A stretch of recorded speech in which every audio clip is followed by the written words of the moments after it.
बाब 5। जब कपड़ा तंग हो तो उसमें कैसे नमाज पढ़े। 234 जाबिर रजी अल्लाह अन्हु से रिवायत है, उन्होंने फरमाया कि मैं नबी सल्लल्लाहु अलैहि वसल्लम के साथ एक सफर में था।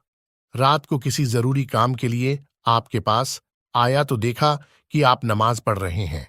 उस वक्त मेरे ऊपर एक ही कपड़ा था। मैंने उसे अपने बदन पर लपेटा और आपके पहलू में खड़े होकर नमाज पढ़ने लगा। जब आप फारिग हुए तो फरमाया, ए जाबिर, रात के वक्त कैसे आए। मैंने अपनी जरूरत बताई। जब मैं अपने काम से फारिग हुआ तो आपने फरमाया, ये कपड़ा लपेटना कैसा था जो मैंने देखा है। मैंने अर्ज किया, मेरे पास एक ही कपड़ा था। आपने फरमाया, अगर लंबा चौड़ा हो तो उसे लपेट ले और अगर तंग हो तो सिर्फ तहबंद बना ले। फायदे। मुस्लिम की रिवायत में है कि कपड़ा बहुत ज्यादा तंग था और हजरत जाबिर उसे पहनकर इसलिए आगे को झुके हुए थे कि कहीं सतर न खुल जाए।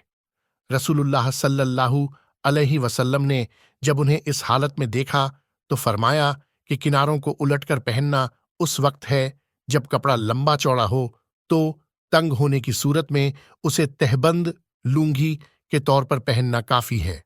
औनुल बारी 1/491।